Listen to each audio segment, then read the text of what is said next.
always a challenge to follow President Monson. All of the deacons, teachers, and priests, stand up, will you please? Just stand up and stretch for a minute. All the former deacons, teachers, and priests, you can stand up for a minute. Thank you very much.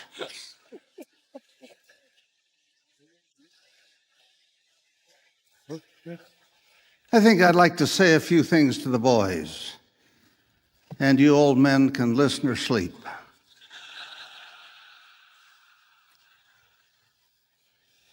What a wonderful thing it is to be young in this time of the history of the church and the history of the world.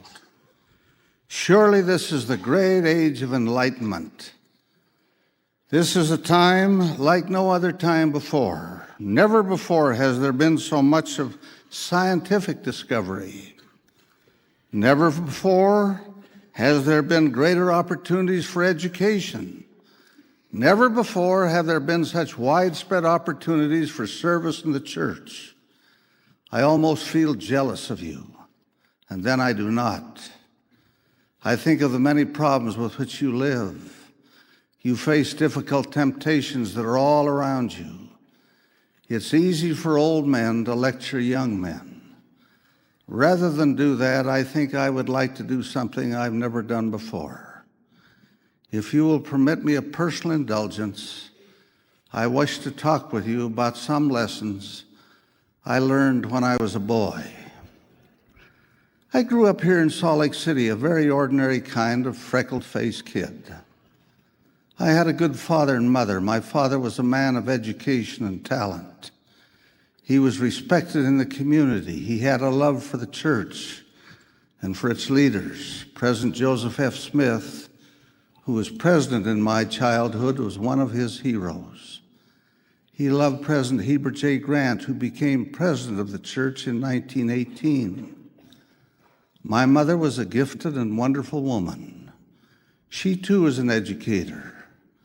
But when she married, she left her employment to become a housewife and mother. In our minds, she was a great success. We lived in what I thought was a large home in the First Ward. It had 4 rooms on the main floor, a kitchen, a dining room, a parlor, and a library. There were 4 bedrooms upstairs. The house stood on the corner on a large lot. There was a big lawn with many trees that shed millions of leaves and an immense amount of work to be done constantly. In my early childhood, we had a stove in the kitchen and a stove in the dining room. A furnace was later installed, and what a wonderful thing that was. But it had a voracious appetite for coal, and there was no automatic stoker. The coal had to be shoveled into the furnace and carefully banked each night. I learned a great lesson from that monster of a furnace. If you wanted to keep warm, you had to work the shovel. My father had an idea that his boys ought to learn to work, Brother Stanley, in the summer as well as in the winter, and so he bought a 5-acre farm, which eventually grew to include more than 30 acres. We lived there in the summer and returned to the city when school started. We had a large orchard, and the trees had to be pruned each spring. Father took us to pruning demonstrations put on by experts from the Agriculture College. We learned a great truth, that you could pretty well determine the kind of fruit you would pick in September by the way you pruned in February. The idea was to space the branches so that the fruit would be exposed to sunlight and air. Further, we learned that new young wood produces the best fruit. That has had many applications in life. We got sick then just as people get sick now. In fact, I think we did more so. In those early years, the milk we drank was not pasteurized. We, of course, did not have an automatic dishwasher, except that it was our automatic duty to wash the dishes.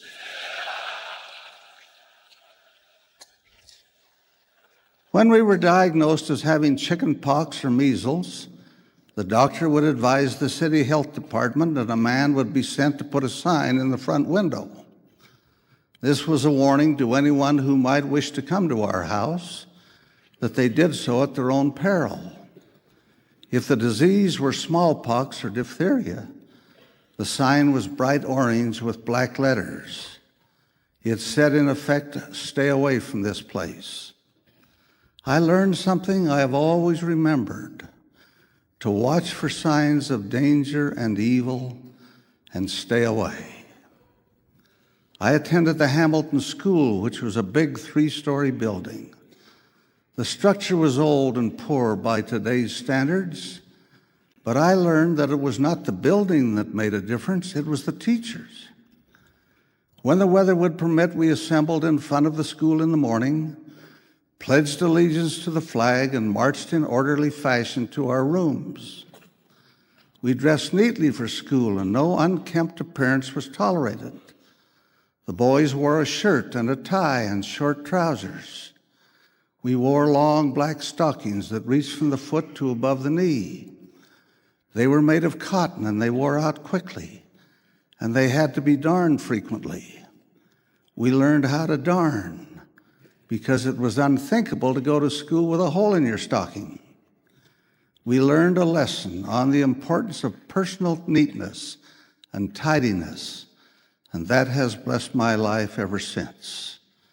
The bane of my first-grade teacher's life was my friend Louis. He had what psychologists today might call some kind of an obsessive fixation. He would sit in class and chew his tie until it became wet and stringy. The teacher would scold him. Louis eventually became a man of substance, and I have learned never to underestimate the potential of a boy to make something of his life, even if he chews his tie. As the years passed, I finally reached the 6th grade in that school. My friends were essentially the same through all of those years. People didn't move much in those days. One of my friends was Lynn. That wasn't his real name, but that's what I'll call him. He was always in trouble. Lynn seemed to have a hard time concentrating on what was going on, particularly when spring came and things looked better outside than they did in. Miss Spooner, our teacher, seemed to have it in for Lynn. One day at about 11 o'clock, Lynn disturbed the class, and Miss Spooner told him to go shut himself in the closet until she let him out. Lynn obediently went to the closet and closed the door behind him. When the bell rang at 12 o'clock, Lynn came out chewing the last bite of Miss Spooner's lunch.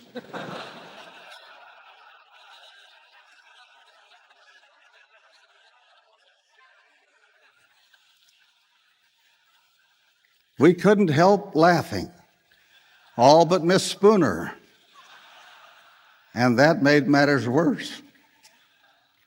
Lynn went on clowning throughout his life. He never learned until it was too late that life is a serious thing in which serious choices are to be made with much of care and prayer. The next year we enrolled in junior high school, but the building could not accommodate all the students, and so our class of the 7th grade was sent back to the Hamilton School. We were insulted. We were furious. We'd spent 6 unhappy years in that building, and we felt we deserved something better. The boys of the class all met after school. We decided we wouldn't tolerate this kind of treatment. We were determined we'd go on strike. The next day, we did not show up, but we had no place to go. We couldn't stay home because our mothers would ask questions. We didn't think of going downtown to a show. We had no money for that. We didn't think of going to the park. We were afraid we might be seen by Mr. Clayton, the truant officer. We didn't think of going out behind the school fence and telling shady stories because we didn't know any. We'd never heard of such things as drugs or anything of the kind. We just wandered about and wasted the day. The next morning, the principal, Mr. Stearns, was at the front door of the school to greet us. His demeanor matched his name. He said some pretty straightforward things, and then told us that we could not come back to school until we brought a note from our parents. That was my first experience with a lockout.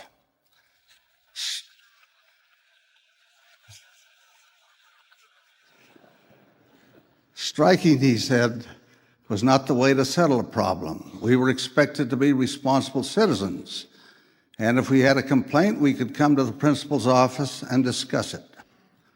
There was only one thing to do, and that was to go home and get the note. I remember walking sheepishly in the house. My mother asked what was wrong. I told her. I said that I needed a note. She wrote a note. It was very brief. It was the most stinging rebuke she ever gave me. It read as follows: Dear Mr. Stearns, please excuse Gordon's absence yesterday. His action was simply an impulse to follow the crowd. She signed it and handed it to me. I walked back over to school and got there about the same time a few other boys did. We all handed our notes to Mr. Stearns. I do not know whether he read them, but I have never forgotten my mother's note. Though I had been an active party to the action we had taken, I resolved then and there that I would never do anything on the basis of simply following the crowd. I determined then and there that I would make my own decisions on the basis of their merits and my standards, and not be pushed in one direction or another by those around me. That decision has blessed my life many times, sometimes in very uncomfortable circumstances. It has kept me from doing some things which, if indulged in, could at worst have resulted in serious injury and trouble, and at the best would have cost me my self-respect. My father had a horse and buggy when I was a boy. Then one summer in 1916, a wonderful thing happened. It was an unforgettable thing. When he came home that evening, he arrived in a shining black, brand new Model T Ford. It was a wonderful machine, but by today's standards, it was a crude and temperamental sort of thing. For instance, it did not have a self-starter. It had to be cranked. You learned something very quickly about cranking that car. You retarded the spark, or the crank would kick back and break your hand. When it rained, the coils would get wet, and then it would not start at all. From that car, I learned a few simple things about making preparation to save trouble. A little canvas over the cowl would keep the coils dry. A little care in retarding the spark would make it possible to crank without breaking your hand. But the most interesting thing was the lights. The car had no storage battery. The only electricity came from what was called a magneto.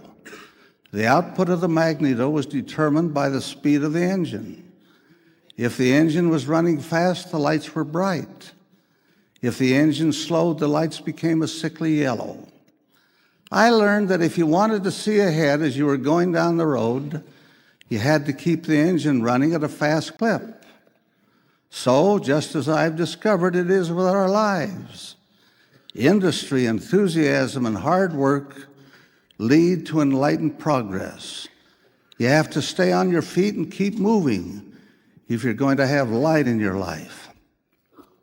I still have the radiator cap of that old 1916 Model T. Here it is. It is a reminder of lessons I learned 77 years ago. I've learned something else from that car. I now ride in a car of modern vintage. It is quiet and powerful. It has every convenience, including heating and air conditioning. What has made the difference between that old black 1916 hard-riding and noisy Model T and today's automobiles? The difference has come because thousands of dedicated and able men and women over 2 generations of time have planned and studied, experimented, and worked together to bring about improvement. I have learned that when people of goodwill labor cooperatively in an honest and dedicated way, there is no end to what they can accomplish. In 1915, President Joseph F. Smith asked the people of the church to have family home evening. My father said we would do so, that we would warm up the parlor where Mother's grand piano stood and do what the president of the church had asked. We were miserable performers as children. We could do all kinds of things together while playing, but for one of us to try to sing a solo before the others was like asking ice cream to stay hard on the kitchen stove. In the beginning, we would laugh and make cute remarks about one another's performance, but our parents persisted. We sang together, we prayed together, we listened quietly, while Mother read Bible and Book of Mormon stories. Father told us stories out of his memory. I still remember one of those stories. I found it recently while going through a book he had published some years ago. Listen to it. An older boy and his young companion were walking along a road which led through a field. They saw an old coat and a badly worn pair of men's shoes by the roadside. And in the distance, they saw the owner working in the field.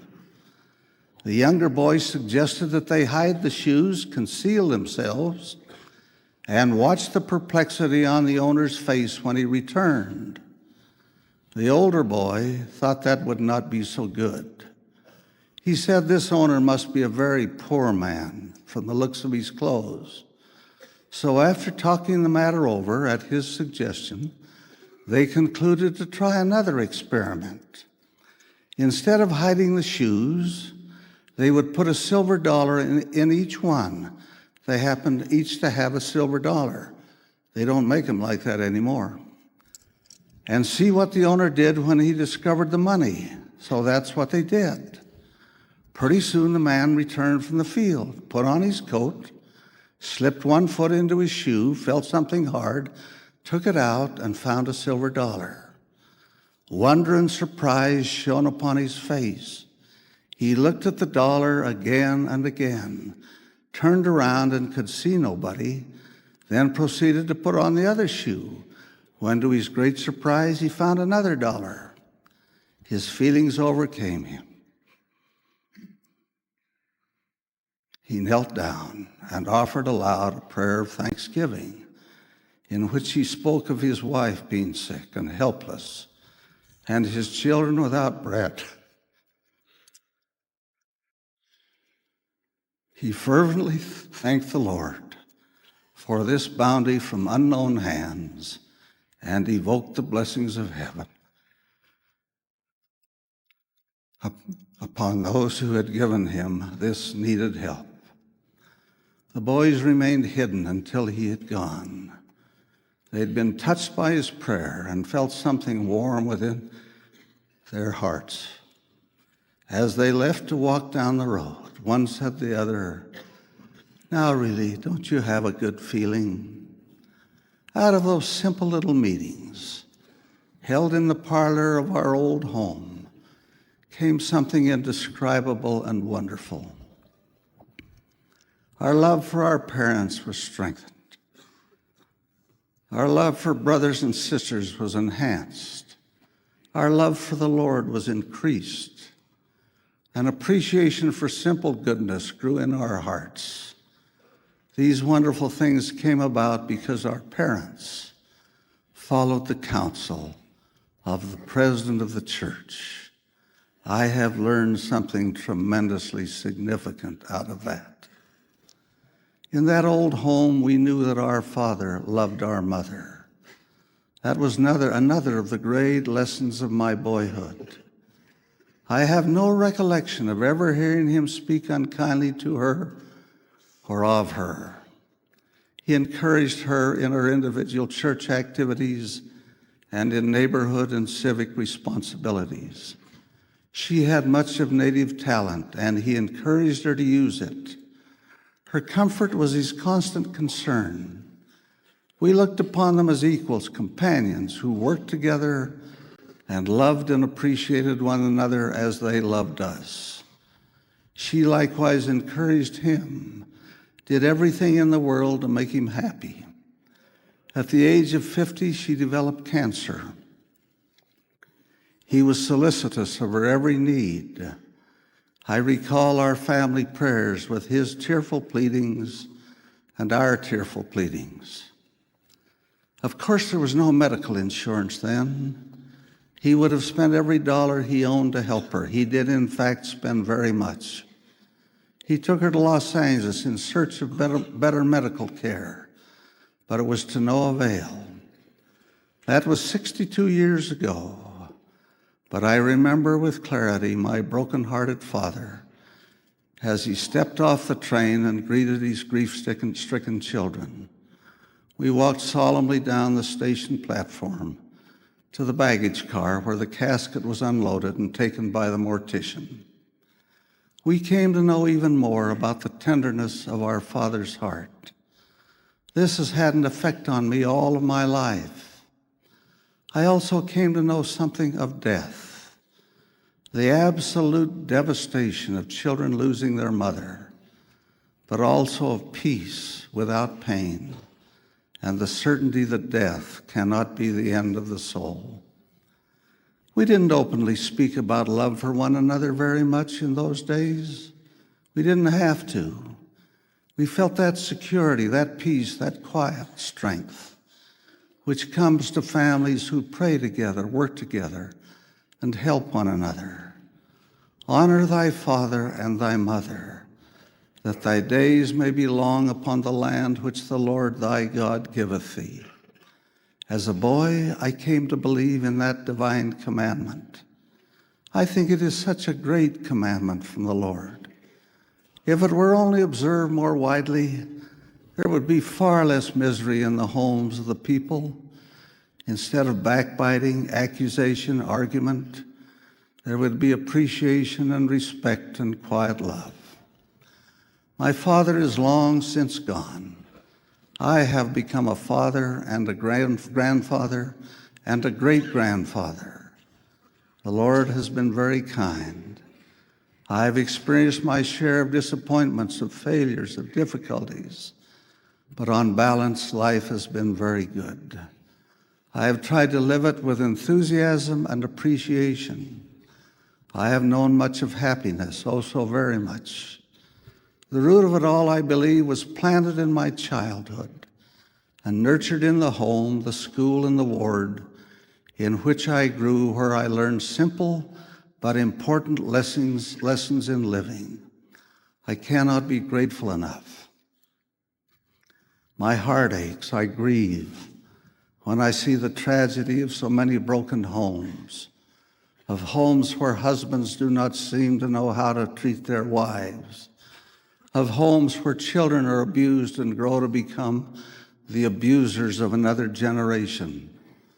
None of this tragedy is necessary. I know it is not.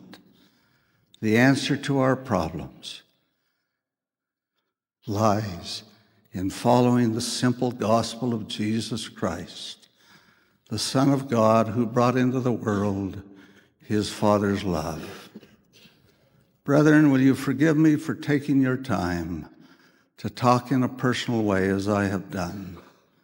I did not know how to say what I wanted to say without doing so.